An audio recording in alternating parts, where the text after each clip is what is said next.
粉碎。我是一只鸡，可以喊我粉碎鸡。我的任务是粉碎一切谣言。看看今天的谣言是什么？孩子咳嗽不发烧，不用管。这个说法是很片面的。我们知道，孩子的咳嗽它是一种症状，是一种自我保护的一种反射。有的咳嗽是可以不处理，但有的咳嗽如果拖得太久，是可以造成比较严重的后果的。你像肺炎引起的咳嗽，如果长期这样任由孩子咳嗽，它甚至会导致一个心衰。那么像鼻炎、咽炎、扁桃体炎这种慢性的咳嗽，多半是夜晚发作，它会引起孩子的睡眠的障碍，白天会影响孩子的精神及食欲的改变，久而久之会影响孩子的生长发育的问题。像有的是因为腺样体的肥大导致的咳嗽，那么久了之后，孩子会引起一种腺样体的面容，包括上唇的前凸、牙齿的一个前凸，甚至会影响孩子的智力。喉炎引起的咳嗽甚至会导致孩子的窒息。所以针对孩子的咳嗽，即使他不发烧，有的咳嗽我们也需要及时的就医，去及时的处理，否则会引起一些严重的不良的这种后果。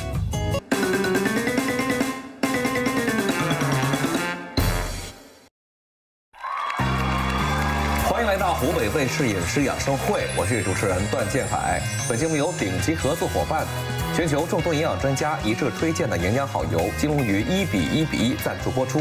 本节目由早晚2包锦福康轻松治疗颈椎病的锦福康颗粒特约播出。在这里也提醒大家，可以关注饮食养生会的官方微博、微信、抖音、知乎，更多养生干货等着您。大家好，我是小燕。每年这个时节啊，特别是这个冬春交际的时候，正是宝宝们频繁的出现这个咳嗽的时候，这一咳嗽起来，哇，全家人都揪心不已，尤其是晚上夜咳的时候，睡不好，全部睡不着觉，怎么办呢？今天呢，我们也请出一位专家来好好替大家解解围，让您在这个冬季让全家都安心。让我们有请来自于湖北省中医院儿科专科主任张雪荣教授，有请。欢迎您，欢迎张主任。谢谢主持人。张主任这边请。谢谢。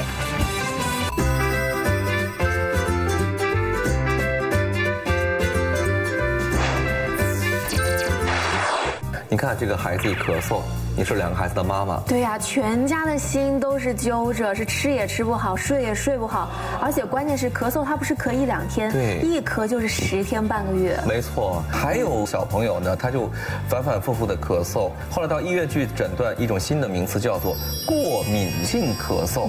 这到底是怎么回事啊？好，过敏性咳嗽其实在儿科里面是很常见的，对，它就是一种因为这种特殊的体质，然后导致的这种咳嗽，是一种慢性的咳嗽，也叫这种变异性哮喘。实际上，有的孩子现在也叫上气道咳嗽综合征。所以一般的常见的止咳的药很难有效果，所以家长就是老是听着在咳，这就是过敏性咳嗽。哎，您这样一说，我突然想起来啊，我们家孩子最近就是每天早上起床就会这样干咳，但是过一会儿就好了，而且时间挺长的，大概已经有1个多月了，所以也是这种咳嗽吗？您帮我们判断一下。那多半就是的。过敏性咳嗽它有几个特点，它是有的孩子他一般都有家族史，所以我们一般都会问一下家里面家长会不会有这种鼻炎呐，或者咽炎呐，或者这种湿疹呐。另外呢，他有这种小孩子从小有一些过敏史，出生的时候他就有湿疹，后面就是老是有这种鼻涕、流鼻涕、打喷嚏，然后有的孩子还这种闻的这种烟子，他就开始这种呛咳，对他这种比别的孩子对外界的更加的敏感。因为刚才您提及到了这种过敏性咳嗽，还有另外一个听起来很可怕的名称，叫做咳嗽变异性哮喘。哇，又是咳嗽，又是变异，又是哮喘，感觉是一种很严重的病似的。这种咳嗽真有这么可怕吗？过敏性咳嗽久了，他有的部分的孩子他是容易发展为哮喘的，他长期持续的这种过程只是还没有到哮喘的程度，那么在这个阶段我们就把它叫咳嗽变异性的哮喘，就还没有到哮喘的程度。对，所以一旦有任何这种征兆的时候，我们就要开始重视这件事情了。譬如说，究竟什么情况它是过敏性咳嗽，什么情况它是普通的感冒咳嗽？这个是有很多的区别点的。但是当然二者有时候会容易混淆的。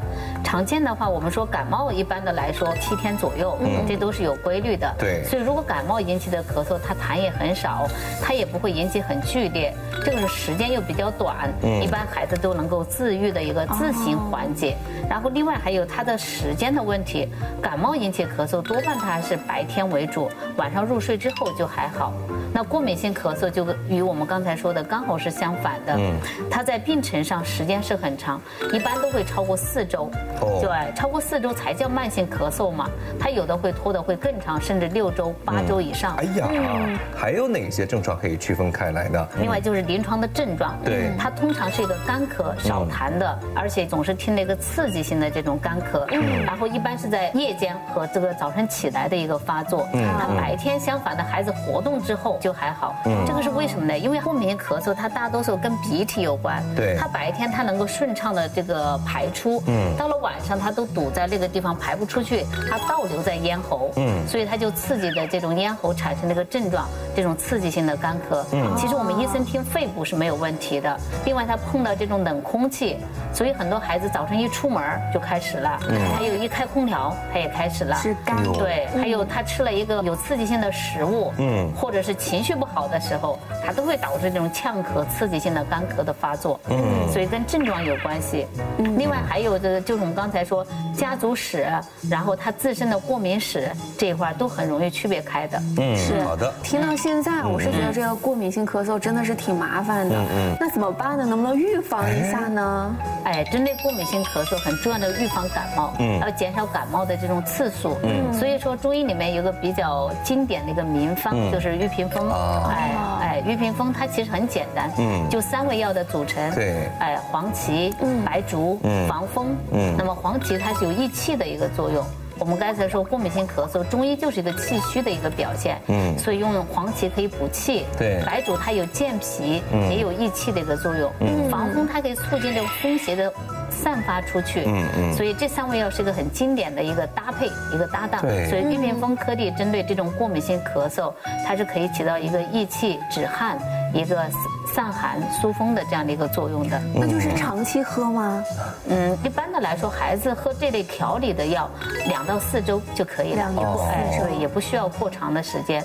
但是如果在喝药的期间，孩子有发烧，有这种剧烈的咳嗽，也这个时候还是要把药停下来。就急性期就不要喝了。对，急性期就不太合适，它这个预防的一个手段。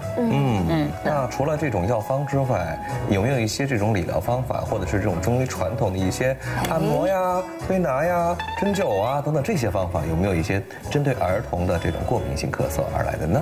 这个跟大家也是推荐2个穴位，一般就是我们中医讲的一个神阙和太溪的一个保暖。其实，在孩子里面，我们说几个地方是要暖的。对。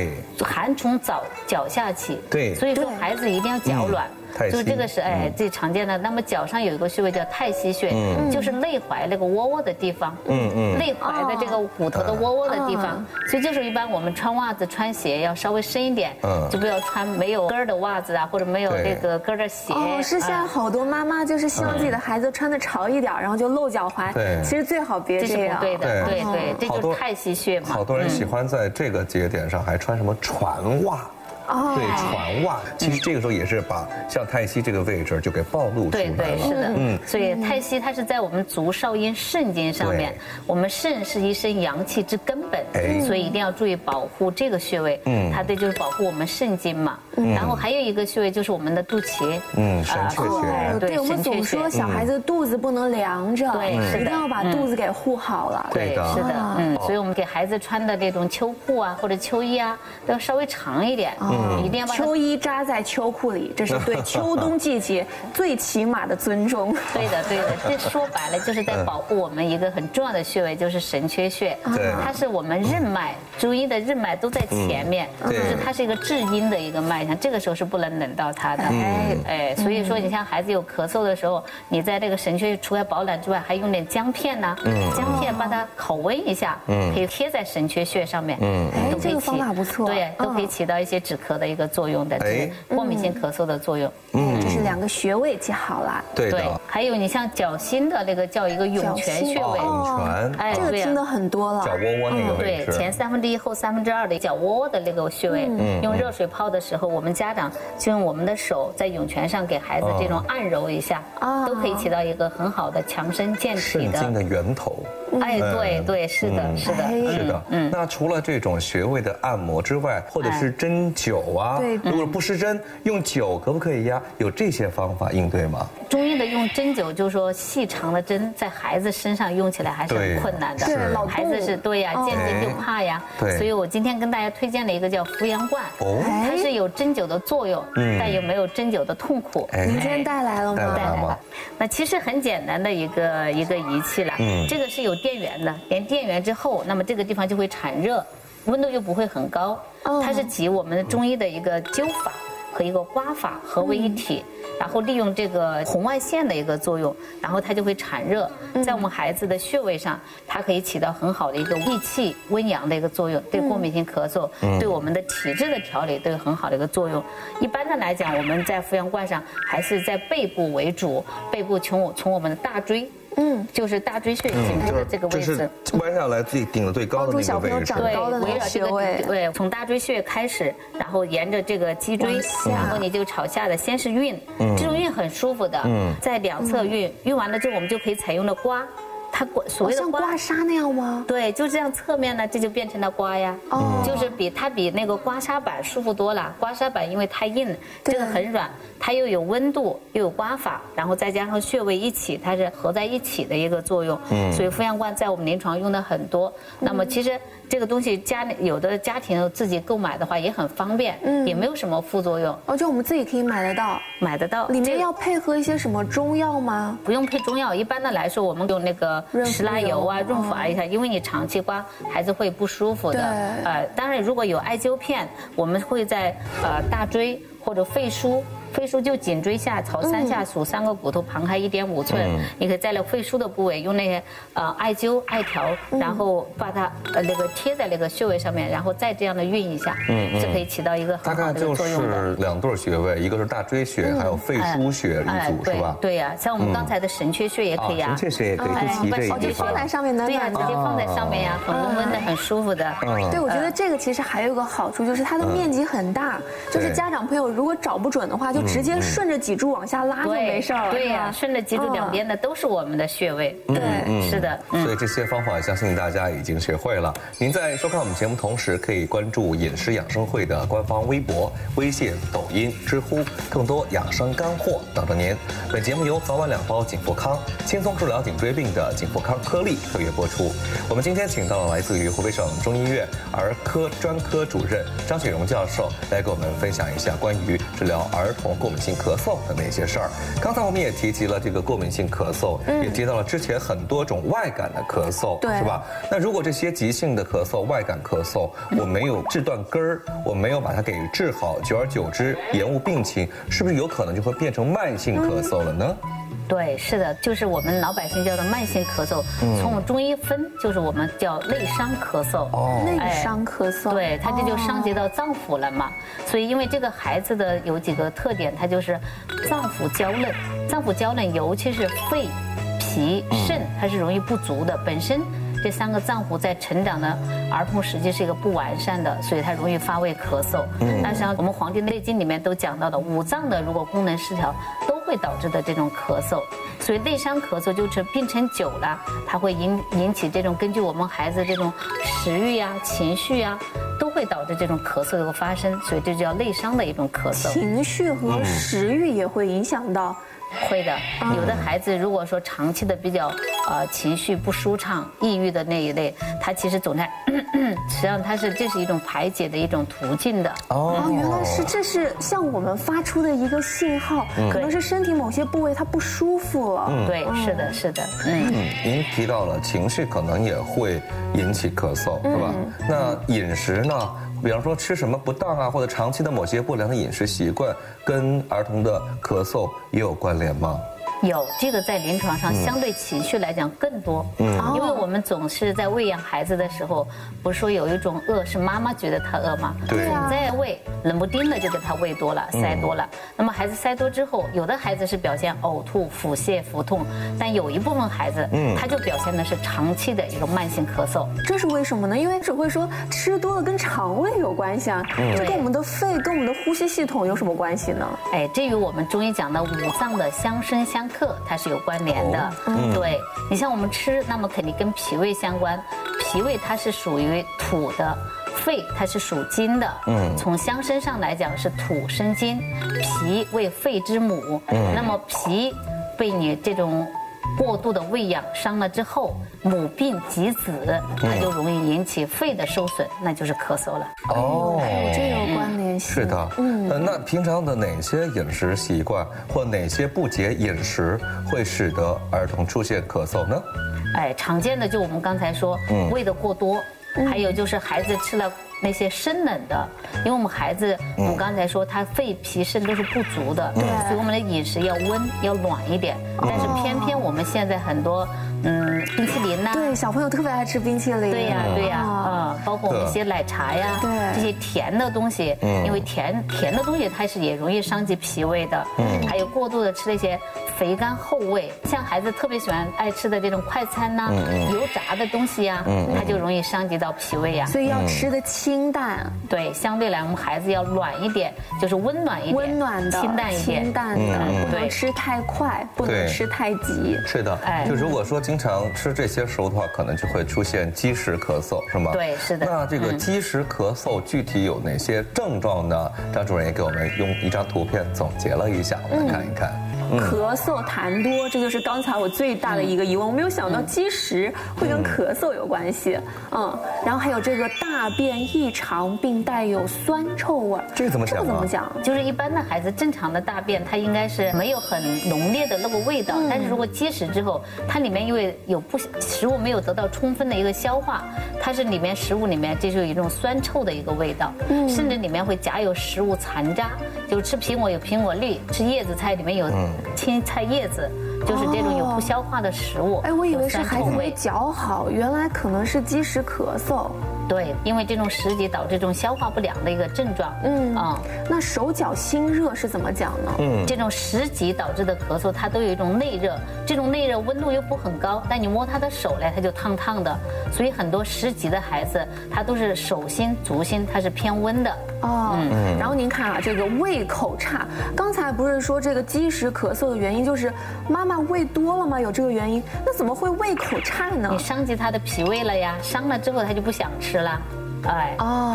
那口臭、舌苔厚腻这个呢？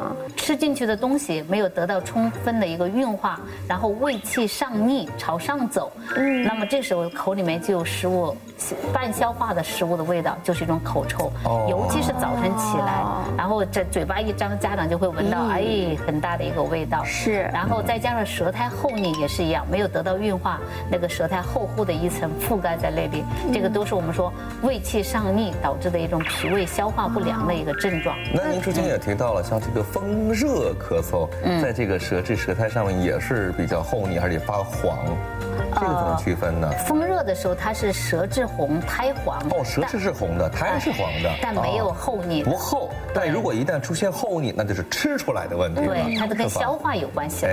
对，是的。那像这种咳嗽怎么办呢？你有什么好方法给大家支招？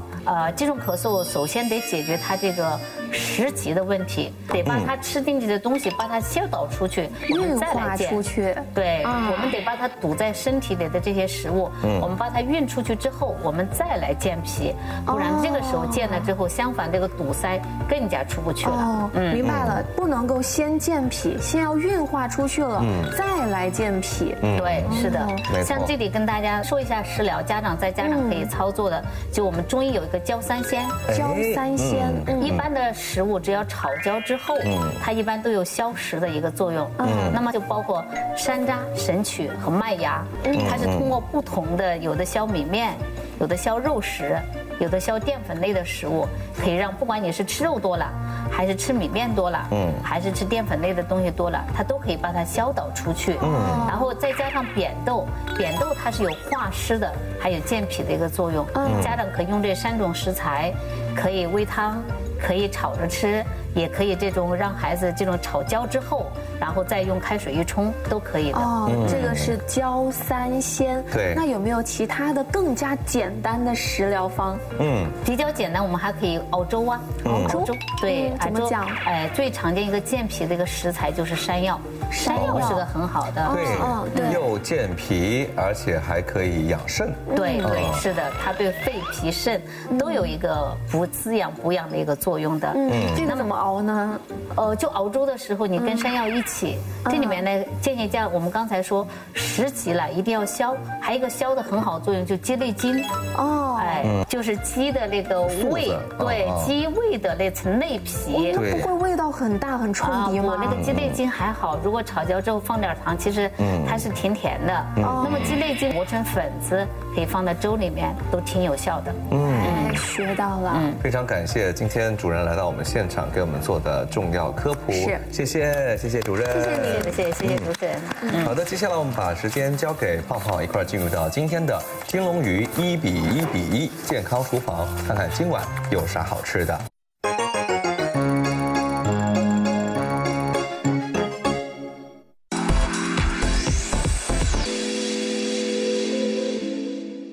以上收回金龙鱼1比1比1健康厨房，欢迎您，我是胖胖。这里呢是我们的好朋友袁大厨。你好，这袁大厨，你看这眼看就要过年了，这过年呢，应该湖北人还离不了一个东西，圆子。对，各种圆子。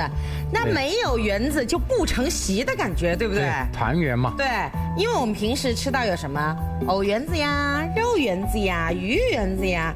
今儿给我们做一个什么圆子？山药圆子。这是一个甜口菜还是咸口菜？带一点甜。来，让我见识一下，好不好？看我们用的有糯米粉、牛奶、还有那个山药泥。这边就是面包糠。我们开始操作啊。好，我们先和这个东西啊。就是要把糯米粉加入到山药泥当中。对。好，放入白糖，我们应该是一个甜口菜。对。我们加了纯牛奶啊，为什么加纯牛奶呢？它让它那个更香醇一些啊。放入糯米粉。这个糯米粉跟山药的比例有一个推荐吗？对，一般的3比1。3份山药，1份糯米粉。我看这个山药泥也有点那个上劲儿的意思了。对。哇，这个太有水平了吧？让山药丸子在这个面包糠里边洗个澡。穿层衣服，要想它软啊！手上刚刚袁大厨做了一个小动作，大家可以仔细观察一下，怎么样才让这个山药丸子更加的圆？裹一裹，穿衣服。后面关键的一步，你看袁大厨在手里给它捣鼓了捣鼓，相当于是跳了个舞的感觉，塑了一个形是吗？对。这样一抖，颠一下，它就圆了。对。好，我们就开火。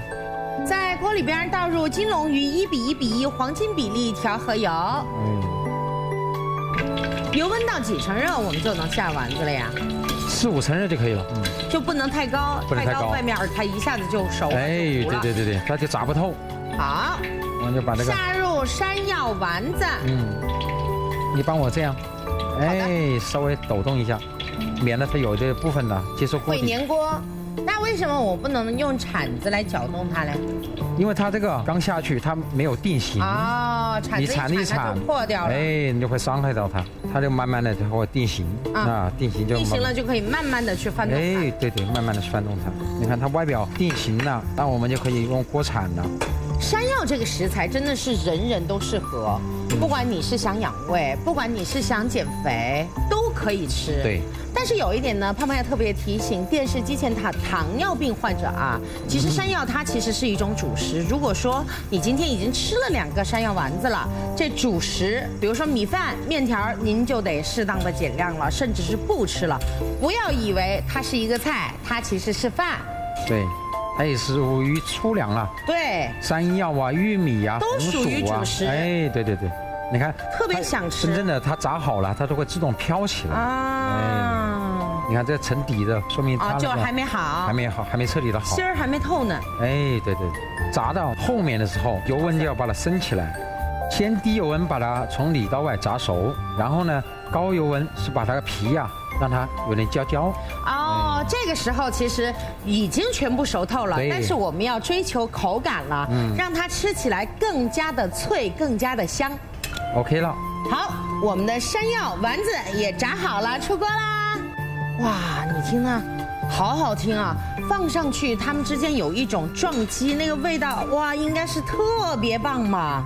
好的油炸食品离不开好的油，感谢金龙鱼1:1:1零反式脂肪调和油，双专利双大奖肯定，保留更多有益成分，营养均衡更健康。当然也要感谢袁大厨您的用心，感谢电视机前的您的收看。明天的健康厨房我们不见不散，拜拜。我要吃丸子喽。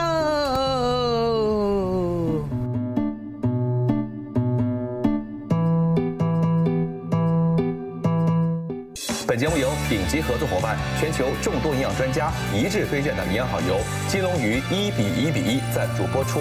本节目由早晚2包颈福康轻松治疗颈椎病的颗粒特约播出。在这里提醒大家，在收看节目同时，可以关注饮食养生会的官方微博、微信、抖音、知乎，更多养生干货等着您。我们再次感谢主任今天坐镇饮食养生会，谢谢您带来的权威科普，谢谢。谢谢。好的，也感谢各位收看今天的饮食养生会，明天同一时间我们不见不散，再见，拜拜。